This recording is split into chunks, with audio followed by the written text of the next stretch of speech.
नमस्कार, जगदूत न्यूज राष्ट्रीय हिंदी समाचार पत्र चैनल में मैं पीके ठाकुर आप सभी का स्वागत करता हूं। राष्ट्रीय पचपनिया विकास संघ के द्वारा केंद्रीय कार्यालय सोनमनकी रोड खगड़िया में संत शिरोमणि रविदास जी का जयंती समारोह धूमधाम से मनाया गया।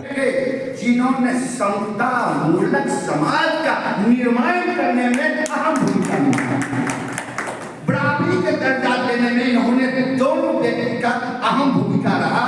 जिस समय चरम सीमा पर जाति प्रथा छुआछूत की व्यवस्था थी। मित्रों, आज जो संत कबीरदास के विषय में और संत रविदास के विषय में कहा जाता है, रविदास क्यों ने गंगा स्नान करने के लिए जाते थे, क्यों ने कुआं पोखर पर जाते थे, क्यों नहीं दूसरे की दरवाजा पर जाते थे। वो चरम सीमा था छुआछूत का, इसलिए वो अपना व्रत कर लिए थे कि नहीं किसी की दरवाजा पर, नहीं किसी के पोखर पर, नहीं किसी के कुआं पर जाएंगे ताकि हमको धिक्कार मिले।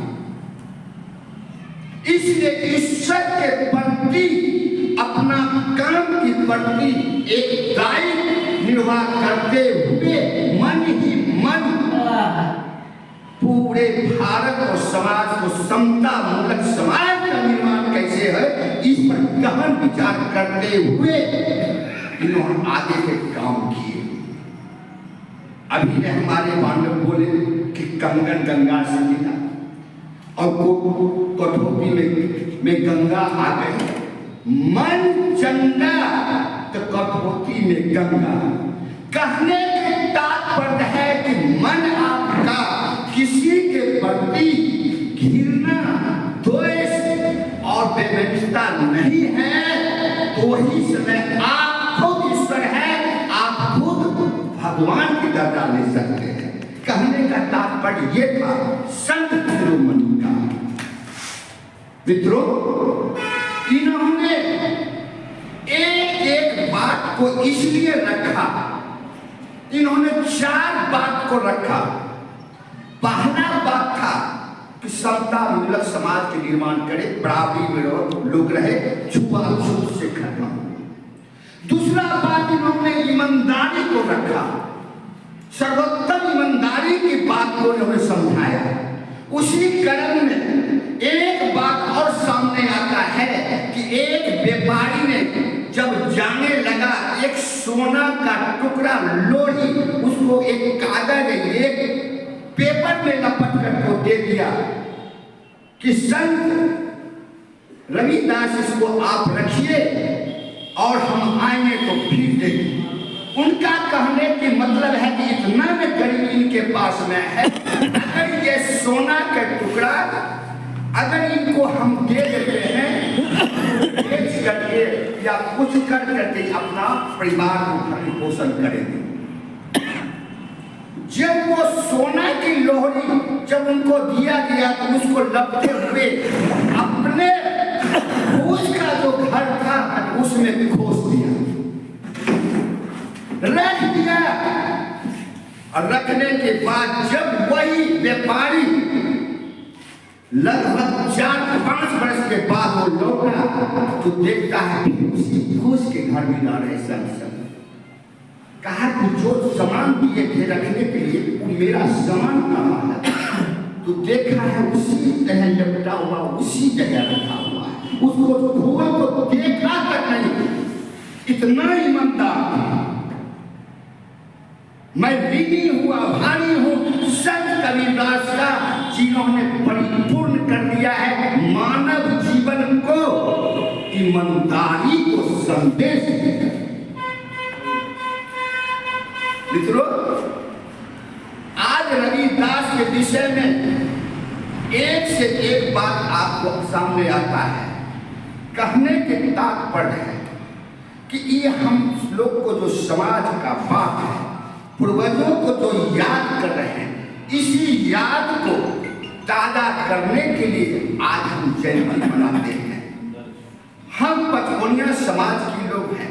अति पिछड़ा समाज के लोग हैं, पिछड़े समाज के लोग हैं और एससी और एसटी समाज के लोग हैं। सरकार ने तो हमको बांट दिया था। सरकार 2047 में आजाद के बाद और 1950 में संविधान में बता दिया कि तुम इस समाज के लोग हो और सूची बनाकर दर्ज करा दिया। लेकिन उस समय आजादी के बाद भी जहां राजा महाराजा सम्राट का चलता था, उस समय हमारे समाज के दबे कुचले लोग भी समता मूलक समाज का निर्माण करने में उनका अहम भूमिका रहा। इसी के साथ अपने हम वक्तव्य को समाप्त करते हैं। जय हिंद।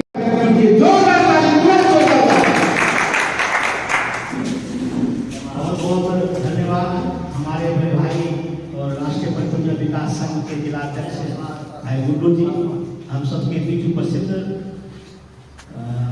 समाज सेवी और विभिन्न जिला के विभिन्न चुनौतियों को सभी जनता के सामने और सरकार के सामने रखने का काम करते हैं ऐसे लोकप्रिय नेता समाज सेवी बड़े भाई सुभाष जोशी जी, और हमारे बीच उपस्थित विद्वान वक्ता बड़े भाई जो उनको लगता है पूरे भारत में अपनी विद्वता के कारण जाने जाते हैं ऐसे चंद्रशेखर जी, हम सब के बीच उपस्थित भारतीय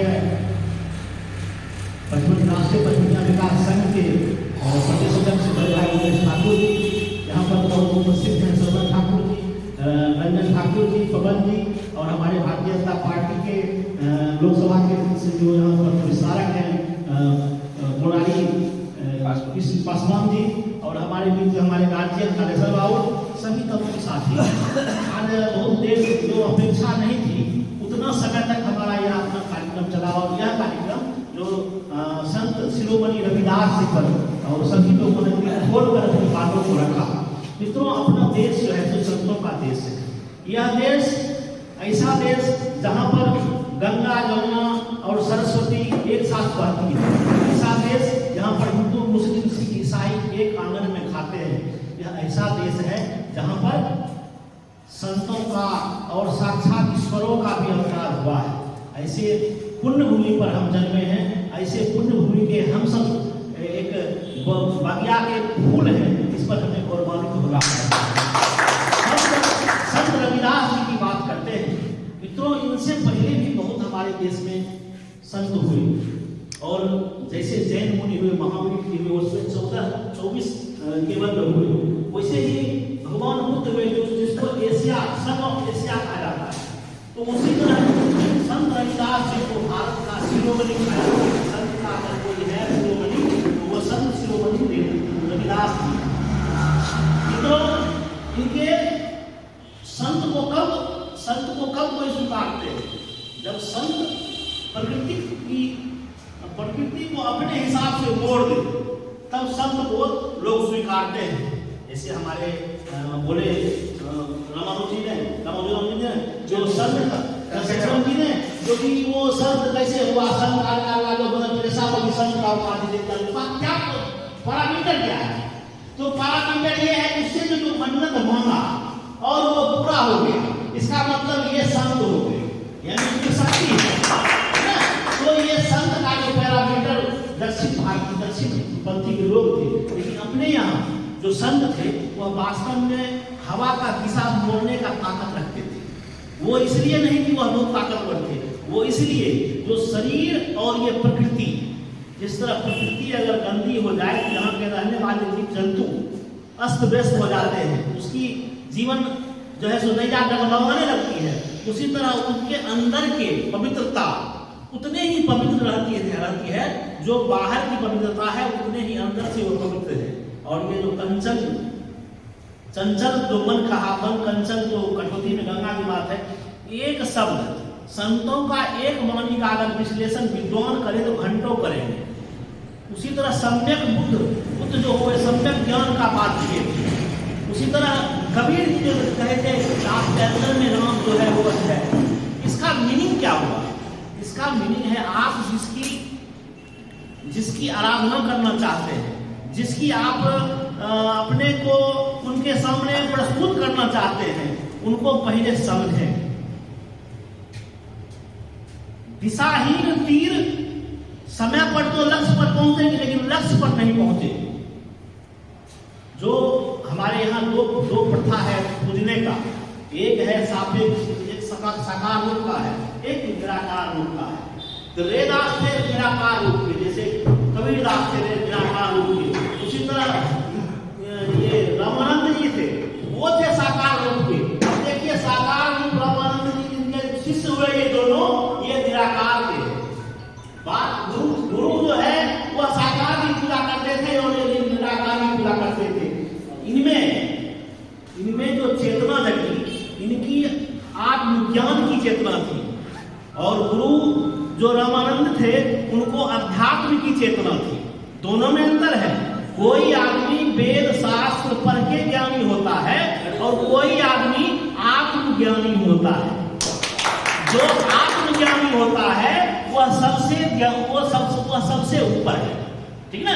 तो जैसे महात्मा बुद्ध आत्मज्ञानी थे, तो रामानंद महाराज जी थे वह शास्त्र के ज्ञाता थे, और ये जो कबीर हुए और रविदास हुए यह आत्मज्ञान के ज्ञाता थे। जो आप सोच रहे हैं वह समझ रहे हैं, आप जो बोलने चाह रहे हैं वह जान रहे हैं, आप जो इच्छा रख रहे हैं उनके मन में क्या चल रहा है वो जान रहे हैं। ऐसे महापुरुष हमारे संत थे और इन्होंने दर्शाने का काम किया। क्योंकि हमारे यहाँ आडंबर, लोभ जो होता है वह किसी भी चीज को अपने हिसाब से तोड़ मरोड़ देता है। इस धर्म में एक व्यवस्था है पूजा पाठ और पद्धति का, और उसमें जो वैदिक काल जो था, वैदिक काल में वह यज्ञ हवन का काम था, उसमें निस्वार्थ भाव से काम करना था, और यह तय था जो प्रकृति के लिए हवन हो, इंद्र को खुश करें, हम वर्षा हो इसलिए यह काम करें। लेकिन बाद के कालखंड में लोगों ने लोभ के वश में बाबा धाम जाना शुरू कर दिया। बेटा हमारा होते तो बाबा धाम दे, हमारे घर अगर बन गए तो चौपहरा पूजा देते। ये जो व्यवस्था चलने लगा ये धर्म की कुरीति है। जिस तरह तलवार को सही रूप से रखा जाए तो वो आपकी रक्षा करता है, अगर तलवार को गलत रूप से रखा जाए तो आपका कत्ल करता है। तो उसी तरह धर्म को मन्नत के लिए नहीं माना जाता है। धर्म का मतलब होता है उससे साक्षात्कार होना।